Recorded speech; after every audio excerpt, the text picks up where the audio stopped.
le replay. C'est beaucoup de replay, mais voilà. Alors Scalden est là, je l'ai vu apparaître sur... Alors il est à l'accueil. Idéal accueil, très bien. Ok.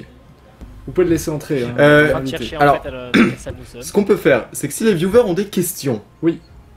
Parce que nous, on a des questions, mais on n'en a pas des... Alors, Enfin, ce si on en a des masses... qu'on peut faire, c'est qu'on va d'abord poser nos questions, et ensuite ce sera le moment questions viewers dans le chat, et on chopera les plus pertinentes au vol. Ouais.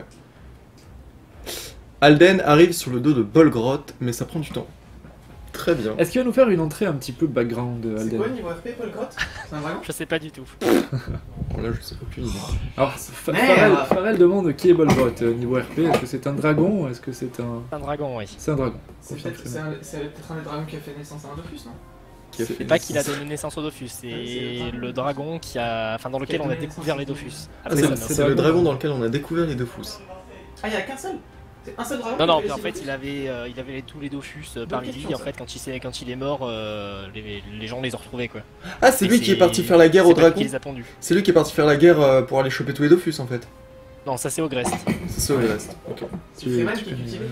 C'est Freeman Ah, qui je savais que c'était Freeman. C'est Freeman, il fait son almanax tous les jours, c'est un élève studieux, mais forcément, il lit Il est cultivé, l'intégralité. Tiens, on va lui demander d'ailleurs si c'est lui qui a fait les textes L'almanax. des almanax.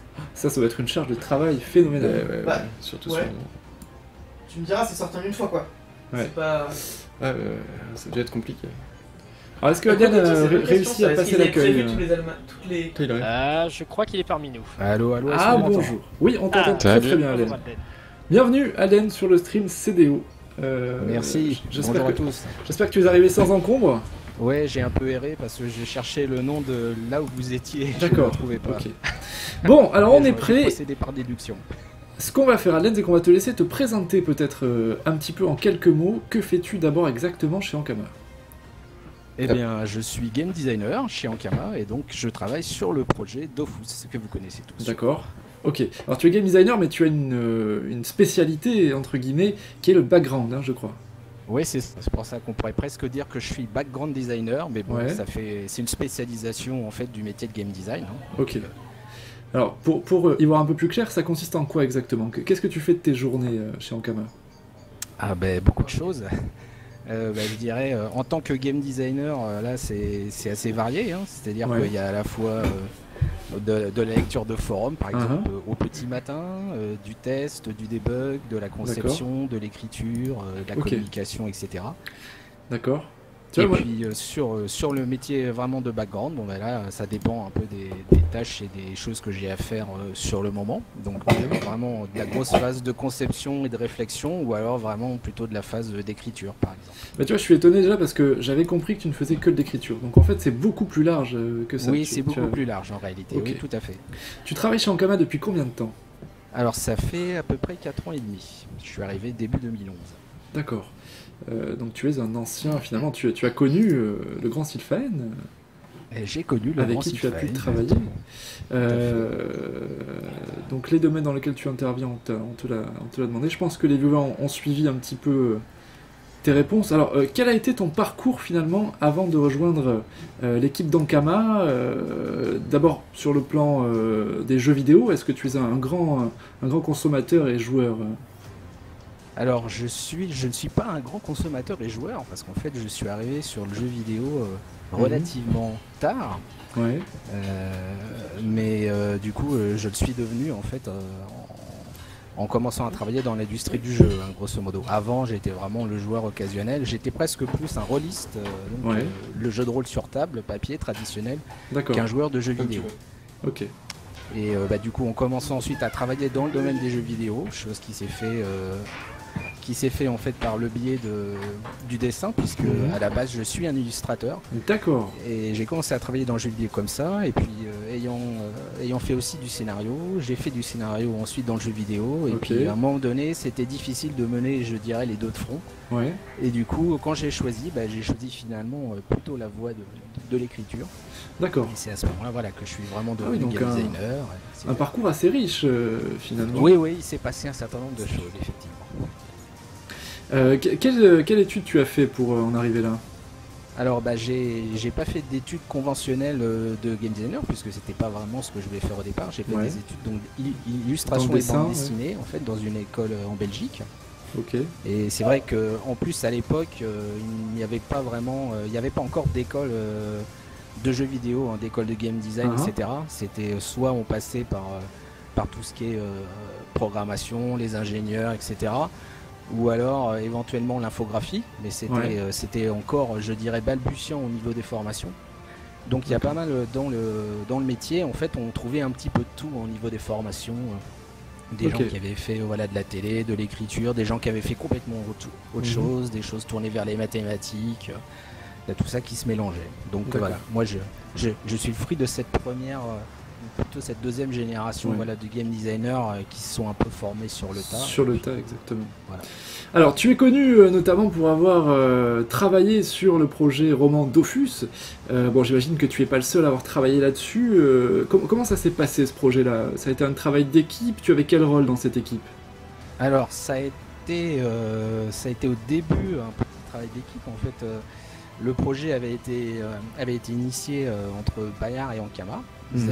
Les deux en fait acteurs, je dirais, avaient volonté de faire plusieurs séries en fait de romans sur Wakfu, sur Dofus notamment. C'est fort Bayard. Et sur oui, tout à fait. Et sur Dofus, je dirais que là, ils voulaient vraiment reprendre le concept des livres vont être le héros. Voilà, ouais. Alors là, pourquoi vouloir travailler dans ce sens-là finalement? C'est vrai que c'est des ouvrages qu'on voit rarement, c'est des choix rarement faits par les éditeurs. Pourquoi ce format-là? Je dirais qu'il y avait un peu une sorte de revival un peu de ces livres-là, chez d'autres éditeurs, etc. Donc Bayard avait envie en fait d'aller dans cette direction. Ça plaisait aussi à Ankama puisque forcément, là on parlait plus simplement d'un roman, d'une histoire, mais on parlait aussi de jeu. Donc forcément, évidemment, chez Ankama, ça nous intéresse beaucoup. Et notamment quand je suis arrivé, en fait, j'étais pas au tout début en fait du projet, mais je suis arrivé un petit peu en cours de route. Et du coup, là, moi, ça m'a d'autant plus intéressé que comme je travaille tous les jours sur Dofus, c'était l'opportunité de me focaliser plus sur l'écriture, mais de garder quand même un lien assez fort avec le jeu. Et du coup, voilà, ce type de roman m'a vraiment intéressé. Oui. Très bien. Alors, durant la rédaction de ces romans, est-ce que tu dois faire face à certaines contraintes? Est-ce que tu as quand même des lignes directrices qui te sont dictées? Ou est-ce que tu as le champ libre totalement, c'est ton inspiration qui parle? Alors j'ai des contraintes. Ouais. En fait, les contraintes évidemment c'est de tenir compte de ce que j'ai moi-même déjà fait, là surtout, après le premier, de tenir compte du cadre que j'ai défini au début. Le cadre de la collection, je dirais. Après, je dois, dans la mesure du possible, rester fidèle au jeu et à l'esprit du jeu, puisque c'est aussi un petit peu le but de la manœuvre, quoi. C'est de proposer un peu du Dofus, mais dans un format différent. Donc, c'est vrai que je fais assez attention aux détails, au pouvoir des monstres, les références, les descriptions. J'essaie de coller le plus possible au jeu, même si après évidemment il est difficile pour moi de tenir compte des éventuelles reventes, par exemple. Incarnam a évidemment été refondu par exemple depuis la sortie du livre. Et puis je dirais qu'après je pense aussi, je dois penser aux quêtes qui seront ensuite intégrées. Donc l'avantage c'est que c'est essentiellement moi qui m'en occupe, donc ça me permet, mais du coup voilà, j'essaie de réfléchir à ce que éventuellement je pourrais faire en jeu pour définir en fait ce que je vais mettre dans le livre. D'accord. Même si ce ne sont pas les mêmes histoires. Et après je dirais que les plus grandes contraintes, c'est des contraintes plus classiques en termes d'écriture, c'est les contraintes de quantité de texte, parce que contraintes je suis plutôt obligé techniques. Comme il vaut mieux que les livres soient pas des dictionnaires, ils seraient pas très aisés à manipuler. Donc du coup, je suis obligé de me limiter en fait énormément pour rester quand même dans un nombre de pages tenables. J'ai un nombre de paragraphes qui est assez précis. Et puis derrière, il y a évidemment la contrainte de temps. Oui. Qui a son importance. Alors, juste pour revenir sur tes études, on nous a posé une question dans le chat. Quelle était l'école dans laquelle tu as fait tes études? Alors c'était l'Institut Saint-Luc de Liège. D'accord. Il y a plusieurs instituts Saint-Luc, on a aussi à Bruxelles. Ça servira peut-être à un viewer. Alors, Oui, tout à fait. une petite question, et là je me mets à la place de tous les viewers qui rêvent peut-être un jour d'écrire un livre. Étape par étape, si tu devais schématiser l'écriture d'un roman, comment ça se passe? De manière très synthétique. Alors, je dirais que la première chose, c'est que je définis vraiment les grands axes de l'histoire, les personnages principaux. Donc là, c'est vraiment de la pure réflexion. Je prends des notes, je commence à noter quels seront les objectifs du héros, par exemple, les obstacles qu'il va rencontrer, les différents enjeux, etc. Oui. Donc là, c'est vraiment, c'est vraiment une sorte de synthèse. Une fois que je sais à peu près où je veux aller, où j'estime que ça va être intéressant, en termes de challenge, etc. J'affine en fait ce que j'ai fait en essayant ensuite de détailler le contenu qu'il y aura par rapport à Dofus, donc dans quel décor ça va se passer. Je commence à regarder les personnages secondaires, sachant que j'ai aussi un nombre de personnages qui est un peu limité, les objets. Donc là, c'est Oui. une phase où je fais à la fois de l'écriture et où je me replonge dans le jeu, ou parfois dans les tréfonds, les abysses du jeu pour essayer de trouver l'objet ou le personnage Qui qui fait sera mouche, vraiment ouais. intéressant par rapport à ce que j'ai défini. D'accord. Et une fois que ça c'est fait, là je fais une passe qui est là, plus tellement une passe d'écriture ou de réflexion en termes de romancier, mais plutôt là c'est le game designer qui reprend le dessus. Et là je définis les adversaires qu'on va avoir, j'essaye d'équilibrer parce qu'il y a un système de jeu qui est très simple pour les romans, mais ça reste un système de jeu. Donc j'ai un tableau Excel, je mets des valeurs, j'essaye d'équilibrer en fait à peu près tout ça. Du coup, parfois je suis amené à changer ce que j'avais prévu, parce que je m'aperçois qu'il y a peut-être des monstres qui vont être trop forts ou alors trop faibles, donc j'essaie d'en choisir d'autres, et puis ça peut du coup très bien remettre en cause carrément un pan de mon histoire qui est reposé sur un type de monstre particulier. Ok. Donc j'essaie d'équilibrer tout ça. Une fois que c'est fait, je passe à la phase, une autre phase Excel, qui est la phase d'arborescence, de structure du livre, le nombre de paragraphes. En fait, je numérote tous mes paragraphes, ensuite je mélange tout et je crée tous les liens. De D'accord. façon ensuite à avoir une sorte de... En un tableau, j'ai la structure complète du livre. Et c'est aussi un outil qui est super important pour la phase de correction. Et que je transmets en fait à l'éditeur pour qu'il ait Une vision globale. le livre, il puisse en fait naviguer aussi dans le livre un peu comme il veut, puisque la navigation n'est pas normale. Et donc la dernière partie, mais la plus grosse en termes de temps, c'est la rédaction et donc l'écriture, sachant que là-dedans c'est pareil, j'ai parfois défini des idées que j'ai précisées dans ma structure, mais quand j'écris, je m'aperçois que ça marche pas, ou alors j'ai d'autres idées. Tu adaptes. J'ai envie de faire une petite blagounette et du coup je suis obligé de changer un petit détail. Ok. Et du coup parfois je suis obligé de réajuster la structure de mes paragraphes. Donc là il faut que je fasse assez gaffe à ce que je fais. Parce que là, il faut, dans ce type de livre, il faut éviter vraiment absolument la coquille qui fait qu'on se perd dans l'arborescence et on ne sait plus où aller. Alors tu dis que c'est la phase la plus longue, ça représente Ouais. combien de temps? Alors ça représente En termes de mois. c'est Ouais. facilement 2 mois de boulot, sachant que D'accord. quand je fais le livre, je continue à travailler sur le jeu en parallèle. Donc c'est parfois un peu chaud, je dirais. Ouais, ok. Mais bon. Et donc la dernière phase, qui est un peu la phase subsidiaire, c'est tout ce qui est relecture, correction, etc. Mais bon, a priori, c'est une phase qui prend pas trop de temps. C'est le soulagement, finalement, tu vérifies Ouais. que tout soit conforme et puis... Ouais, le soulagement. C'est vrai que les soirs, c'est toujours le jour où je termine la rédaction d'un bouquin, c'est à la fois un immense soulagement et toujours l'impression aussi un peu de vide. Ça oui. fait tout le temps ça quand on est sur un projet qui Tu est arrives à la assez fin. long. Ouais. Alden, j'ai une question. On imagine tous l'auteur avec son verre de whisky à la main à 3h du matin, etc. Toi, tu travailles dans quel genre de conditions? Alors, tu ça travailles- m'est arrivé de travailler à 3h du matin. Avec du whisky ou du café, Mais- dis-nous. Non, c'était plutôt une petite bière ou éventuellement du jus de fruits. Ah oui, tu es pas Mais, l'auteur cigare, ambiance fumeuse... Ouais, non, non. pas trop en fait. ouais. Après, je me suis aperçu que j'étais plus du matin, donc il m'arrivait, c'est plutôt que je me levais à 4h du mat avant d'aller au boulot pour pouvoir travailler plusieurs heures. Ok. Sachant que c'est vrai que du coup, ça permet de se reposer la tête, sachant qu'on a même parfois des idées qui arrivent en dormant. Eh oui. Et il faut se lever, il faut vite les noter avant de te recoucher. Ouais, tout à fait. Alors, passons à autre chose. Bon, du coup, tu n'es pas le seul game designer, vous êtes toute une équipe. Il y a notamment Cory Garou, si je me trompe pas, qui est Ouais, chargé ouais, de c'est l'élaboration des quêtes et du background aussi. Vous Ouais. travaillez ensemble de quelle manière? Ou alors de chacun de votre côté, comment ça fonctionne entre vous? Alors, je dirais que de manière générale, dans toute l'équipe de game design, on essaye de travailler sur des tâches en parallèle avec des connexions, mais donc de se gêner le moins possible, de façon à ce que, en fait, on soit pas bloqué ou etc. Et évidemment, on discute régulièrement, on a des réunions, etc.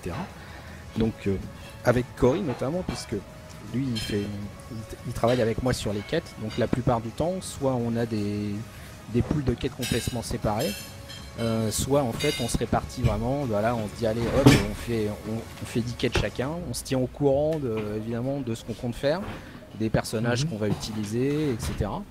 Mais du coup oui, je dirais qu'on essaye d'éviter par exemple de travailler tous les deux sur la même quête, puisque D'accord.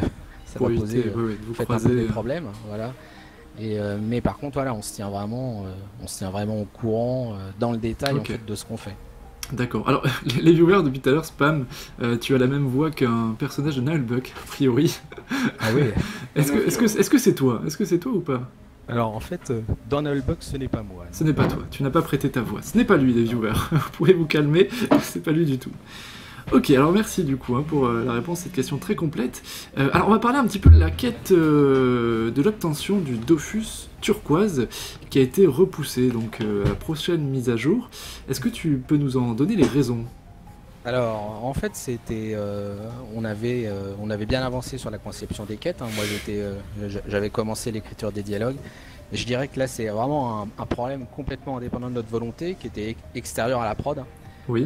Moi qui m'a obligé un peu à arrêter d'un coup et du coup pendant plusieurs semaines, ce qui fait qu'après on s'est retrouvé avec le problème qui était soit on terminait mais vraiment en courant l'intégration en fait des quêtes en sachant que du coup on n'aurait pas le niveau de qualité qu'on espérait, soit on repoussait et Ok. donc ça nous a pas mal chagriné, hein, surtout moi. Et finalement on a décidé de repousser parce qu'on avait quand même du contenu, on avait des choses dans la mise à jour et reposait pas que sur le Dofus turquoise. Donc on s'est Ouais. dit que de toute façon sur le long terme c'était quand même mieux de faire du bon boulot, De la et- qualité. parce que c'est une marge de retard, sachant qu'après de toute façon les joueurs ils en profitent Ouais. pendant très longtemps. Très bien. Est-ce que tu as une idée d'ailleurs des prochains Dofus qui feront l'objet d'une refonte du même type? Alors j'ai quelques idées. Est-ce que tu peux nous en parler? Mais je ne dirais presque rien là-dessus. Après bon, on sait On que aura essayé. il y a deux choses. Donc, on sait sans doute que hors primordial, le Vulbis, en fait, la façon dont on l'obtient à l'heure actuelle, forcément, vous vous en doutez, à partir du moment où maintenant on est parti plutôt sur les quêtes, ne nous satisfait pas vraiment. Oui. Par contre, on n'a pas, voilà, on a des pistes, on en a déjà discuté plusieurs fois, mais là-dessus, voilà, on n'a pas défini à quel moment en fait on allait le faire. Et pour la suite des Dofus primordiaux, on a une vraie question pour l'instant qu'on n'a pas tranché sur le prochain qui Passe à la casserole? voilà, qui passe à la casserole, voilà, de la quête, Oui. sachant que les choses sont assez différentes puisqu'on a d'un côté l'ocre et on a de l'autre côté l'un des deux Dofus, les fameux Dofus un peu Oui. mythiques puisqu'ils ne sont pas intégrés encore. Donc c'est un travail qui est assez différent entre l'un et l'autre et on a une vraie question en fait à laquelle pour l'instant on n'a pas encore tout à fait répondu, même si Ok. on a déjà un peu des pistes pour savoir lequel des deux l'emportera, sachant qu'à terme évidemment, hein, je le redis puisque je sais que fut un temps, je lisais les Dofus Ivoire et Ébène, ils seront pas intégrés, ça serait la fin de Dofus. Ça sera pas la fin de Dofus et on compte bien en fait les intégrer. D'accord. Donc c'est juste que du coup, voilà, on préfère prendre le temps vraiment faire de les bien choses y bien. réfléchir. Et puis, surtout qu'après, voilà, les romans amènent aussi, il y a une notion de planning qu'on a en fait à prendre en compte, hein, histoire qu'on n'ait pas le roman qui sort un an avant le Dofus ou l'inverse, quoi. Et donc par rapport au planning de production, on doit tenir compte en fait de ça. Ok. Alors, une question un peu plus personnelle, là, on va entrer dans le vif du sujet et de l'inspiration. Quelles sont tes sources d'inspiration? Tes Elles sont très principales sources diverses. d'inspiration? En fait, je dirais un peu de tout, hein. Bon, ça après, je dirais que n'importe quel game designer est un peu dans cet état d'esprit. C'est que grosso modo, en fait, on sait jamais dans le détail réellement sur quoi on va être amené à réfléchir, à travailler ou à se documenter. Hein. C'est parfois des choses extrêmement pointues, genre la vie des abeilles dans une ruche. Des choses où forcément on se dit pas la veille qu'on va travailler là-dessus quand on est game designer, mais ça. Et c'est donc on s'intéresse un peu à tout, c'est-à-dire que l'inspiration peut venir autant des films, des bouquins qu'on a lus, les BD, les jeux évidemment, mais ça peut aussi venir de la vie réelle, hein, voilà, une personne qu'on croise, un truc qui nous arrive, l'actu, évidemment on la suit aussi. Oui. Sachant que moi après par exemple je suis pas mal tout ce qui est série télé, j'aime bien. Alors, en termes de scénario il y a des choses qui sont vraiment intéressantes et ils prennent le temps de développer les personnages beaucoup plus qu'au cinéma. Donc c'est quelque chose qui m'a déjà inspiré plusieurs fois. Hein. Après dans Dofus de toute façon vous trouvez un certain nombre de références. Donc, oui. Est-ce que c'est toi qui fais les noms des persos d'ailleurs? On en parlait tout à l'heure. Des PNJ. Je fais partie effectivement des gens qui font les noms des persos. En fait, on se partage la tâche. Hein. C'est peut-être moi qui en fais le plus, mais Cory en fait en fait pas mal aussi. Et puis les autres, dès que l'occasion en fait se présente. Alors quelles sont les perles? Est-ce qu'il y a des noms que vous n'avez jamais osé mettre intégrés au jeu que tu pourrais nous mentionner? Ah oui. Alors après, je dirais que on a parfois des jeux de mots complètement foireux. Hein. Ouais, j'ai cru entendre d'ailleurs tout à l'heure la référence à Carambar. Oui. C'est vrai. Et oui, je n'ai pas travaillé chez Carambar, mais pendant une journée, quand j'ai conçu la quête de Rabmarak, j'ai vécu dans la peau de quelqu'un qui travaillait chez Carambar. Puisque pendant toute la journée, j'ai lu des blagues, j'ai essayé d'ancrer dans le même esprit et tout. D'accord. C'était très marrant, mais par contre, oui, pendant une journée, je dirais. Je ne sais pas si je ferais ça toute l'année. Après voilà, sur les noms, on essaye. Par exemple, de temps en temps, on a envie de coller à l'actu et on trouve des noms sympas et puis on s'aperçoit, des fois on fait machine arrière puisqu'on s'aperçoit que quand l'actu sera passé, ça sera pas forcément pertinent.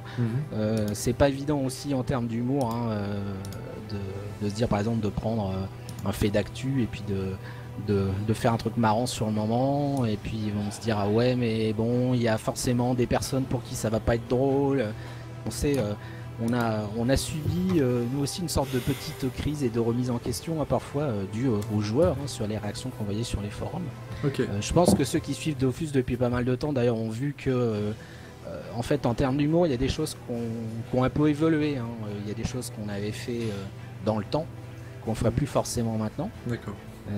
Et puis on essaie d'être assez en fait attentif, mais je dirais que en termes de délire sur les noms, on essaye de se censurer le moins possible.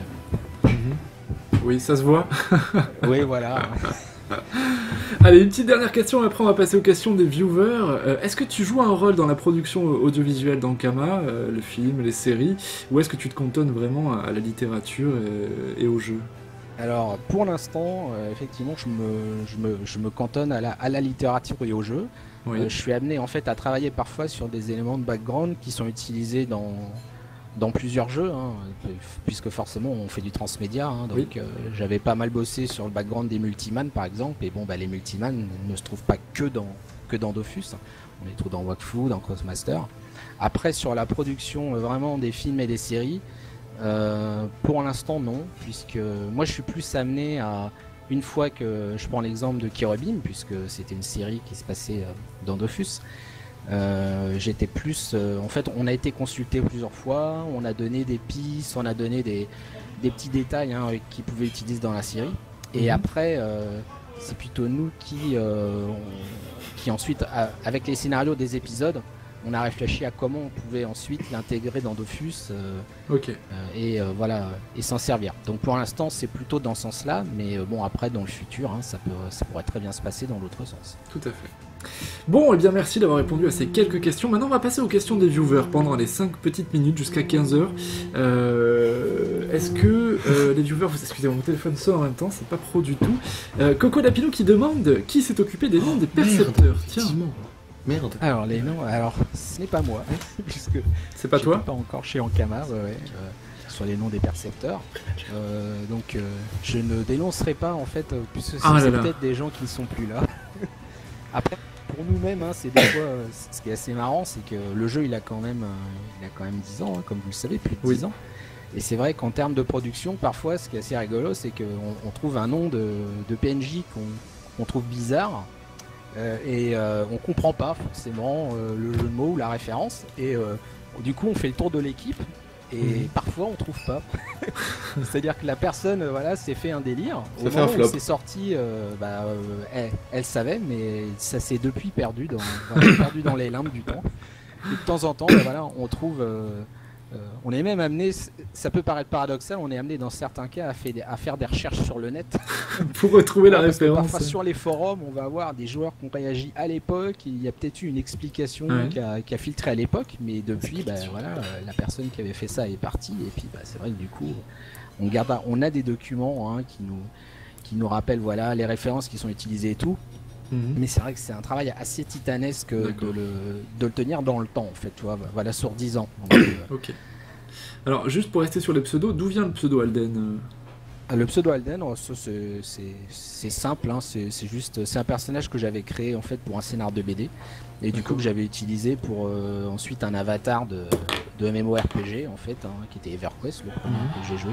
Et du coup quand il a fallu que je trouve un pseudo, voilà, j'ai repris Tu as celui-là. repris, ok. Donc voilà. Allez, question de Sian qui dit: est-ce que, vu qu'il y a de moins en moins de monde sur chaque serveur, tu ne penses pas qu'il faudrait réduire le nombre de serveurs pour C'est pas réunir trop tout son boulot. C'est pas du tout son boulot, ça, Sian. Je lis les questions en temps réel hein, sur le Là, chat. il y en a d'autres. Là, il y en a. Alors, j'en ai une ici. À quand le prochain Ogrest tome 2 de Monde Hispanique? Alors je sais qu'il est, normalement c'est pour bientôt, hein, puisque il a déjà pas mal avancé dessus. Et puis nous on verra si on fait si on fait quelque chose en fait en termes de contenu dessus. On essaie toujours dans le jeu de faire des petites choses. Dofus étant un personnage extrêmement important et emblématique. On marche sur des œufs, je dirais. On marche sur des Dofus. Du coup, il est très probable qu'Ogrest aura un rôle à jouer dans en fait à un moment donné dans les quêtes des Dofus primordiaux et dans la réunification des Dofus. Premier spoil D'accord. que Ouais. tu nous dévoiles. Ça c'est certain. Question de Askiki qui demande: alors, tu as dit que tu joues un petit peu. Maintenant que tu es dans le monde du jeu vidéo, à quoi joues-tu? Joues-tu à Dofus? Et si oui, quelle classe? Alors, j'ai joué à Dofus, j'ai joué un peu, je jouais un SRAM. J'aime les personnages un peu fourbes et j'aimais beaucoup le look du perso, hein, voilà, qui était assez différent des autres, quoi. Ce petit squelette. Oui. Après, en fait, voilà, Dofus, j'ai des périodes où je joue et des périodes où je joue pas, et c'est surtout dû au boulot, je dirais. Et puis surtout quand je suis en période avec le roman, je dirais que je ferais un peu une overdose si j'étais la journée en fait à travailler sur le jeu, le soir à écrire le roman et la nuit au lieu de dormir à jouer en fait. Donc je dors. Après sinon sur les autres, je suis un joueur de MMORPG hein, depuis déjà pas mal d'années maintenant. Donc je joue notamment à un vieux jeu en fait qui est EverQuest 2. Je pourrais jouer en EverQuest hein, qui sera encore plus vieux. Oui. Et puis après, je sais que de toute façon, je joue pas forcément à énormément de jeux. Par contre, quand je joue à un jeu, j'y joue longtemps et beaucoup. D'accord. Et de toute façon, je dirais que les deux jeux qui m'ont vraiment beaucoup influencé et qui m'ont donné envie de devenir vraiment game designer hein, ont été de toute façon Diablo et EverQuest, je dirais. Est-ce que tu as joué au dernier Diablo? J'ai joué au dernier Diablo, oui, tout à fait. T'as accroché ou... Et j'ai bien aimé, hein, je suis assez bon public. Après, je pense que comme beaucoup de joueurs, hein, je suis resté assez dubitatif hein, devant le concept de l'hôtel de vente. Je trouve ça très audacieux, très intéressant, mais vraiment casse-gueule. Hein, donc, de toute façon, après, voilà, ce qui s'est passé a montré que c'était effectivement pas forcément la bonne direction pour Diablo, en tout cas. Mais non, je garde un très bon souvenir de la découverte, en tout cas, de l'univers, des scénarios et j'ai trouvé que par rapport aux autres Diablo, ils avaient vraiment poussé beaucoup plus loin, surtout tout ce qui était narration. Donc ça forcément, ça m'intéresse. Très bien. Moi j'ai une question à Dan. Est-ce que c'est toi qui réalises la description des panoplies? Pas forcément moi, ça c'est un travail assez collégial, hein. C'est un peu en fonction le contexte dans lequel se fait la panoplie, et souvent c'est le game designer qui crée les stats, etc. Et souvent celui qui fait les descriptions, sauf que s'il n'a pas le temps, et il nous arrive après, des fois on se refile le bébé, t'as rien d'urgent à faire, tiens tu pourrais me faire 10 descriptions, ok. Voilà, et c'est selon les inspirations. Quelle est les descriptions que tu as faites? Quelles sont les descriptions que tu as faites récemment par exemple? Récemment forcément j'ai retravaillé sur les descriptions de tout ce qui est quête du turquoise en fait, que vous verrez bientôt. Après c'est vrai que dans les descriptions, je crois que j'ai dû faire la description du bonnet de Joris, je crois, dans les objets. Après c'est vrai que du coup depuis là quelques mois je travaille plus souvent sur les descriptions des objets de quête en fait, par exemple, que des objets de panoplie en fait. D'accord. Ils sont faits voilà, vraiment en dehors d'un contexte narratif. Ok.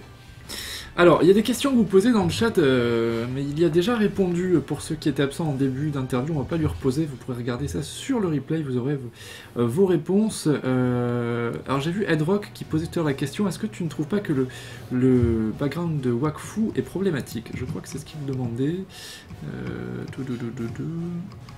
Est-ce que déjà tu travailles uniquement sur le background de Dofus ou ça t'arrive de bosser aussi sur Wakfu? Moi je travaille essentiellement sur le background de Dofus.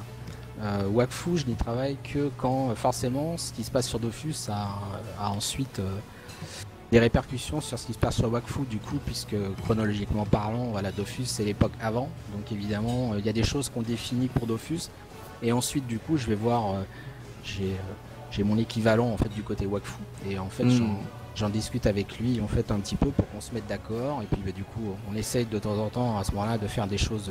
De faire vraiment des choses communes, de faire des choses qui commencent dans Dofus et qui trouvent leur aboutissement dans Wakfu. Mais je travaille pas directement en fait sur le background de Wakfu. Alors tu as retrouvé la bonne question. Oui, la bonne question qui était, est-ce que tu ne trouves pas... j'ai perdu en fait. Est-ce que Wakfu peut être une contrainte pour toi au niveau du BG? Voilà, c'était la question exacte de Dead Rocket.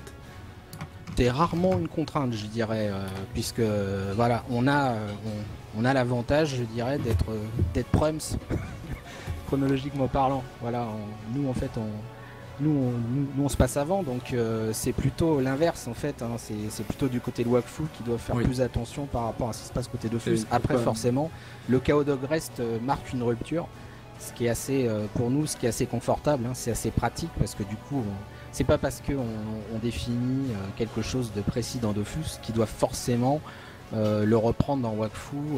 On sait que cette chose peut avoir purement et simplement disparu à cause du Chaos Dog Rest.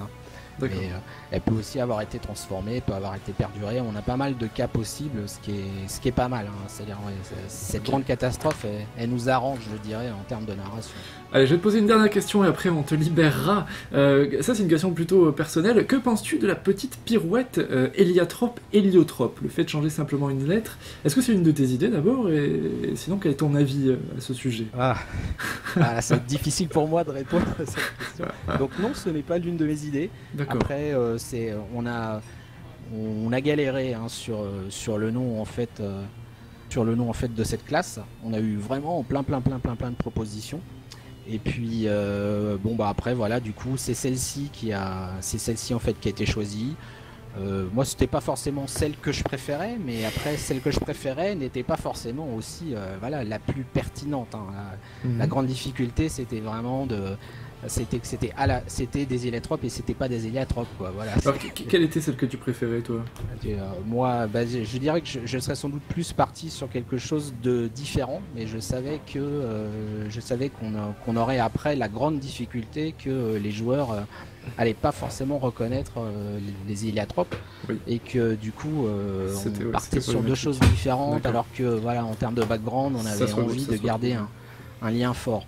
Donc c'est pour ça que de toute façon voilà, c'est les héliotropes, et puis on a fini par s'y faire a priori. Je pense que vous aussi. Oui, ça va. On dort bien. C'est pas forcément en fait c'est pas forcément une mauvaise chose. Allez, vraiment la dernière des questions, c'est Mantane qui la pose. Les futures quêtes d'alignement vont-elles nous permettre enfin de rencontrer les protecteurs des mois les plus discrets jusqu'à présent, Hecat, Pushko, etc. Alors, c'est quelque chose qu'on avait En fait, les quêtes d'alignement, il y en a une bonne partie qui avait déjà été écrite.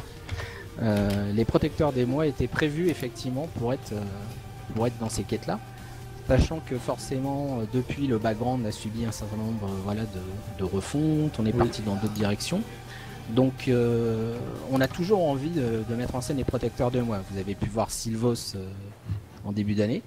Et notre intention est qu'ils soient tous présents en jeu. Voilà. On n'est pas que Joel, Jiva, Sylvos, mais effectivement, comme Entan le dit, et Kat, Pushko. Après, est-ce que ça va se faire comme on avait prévu dans le cadre des quêtes d'alignement, ou est-ce qu'on va les mettre en scène, y compris par exemple dans les quêtes des Dofus? On ne s'est pas donné de contraintes, mais de toute façon, oui, notre but est qu'ils soient tous présents en jeu à terme.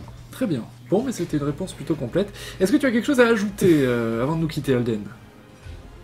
Ah ben, je dirais, c'était très intéressant, c'était très agréable. Bon, après, j'espère que vous allez aimer la série de quêtes du turquoise, qui donc va arriver bientôt. Et puis, je vais faire une petite aparté. Oui. En fait, c'est moi qui m'occupe aussi pas mal de tout ce qui est correction des textes en jeu. Et donc je suis sur le forum en fait, il y a des joueurs qui nous remontent régulièrement et donc je profite de mon passage ici, je leur fais un petit merci. Et parce que ça c'est un truc qui me tient à cœur, d'améliorer globalement le plus possible tout ce qui est les textes en jeu en fait, parce que je trouve que c'est mine de rien ce qui fait l'une des forces de Dofus. Il y a des descriptions, il y a des textes que je vois.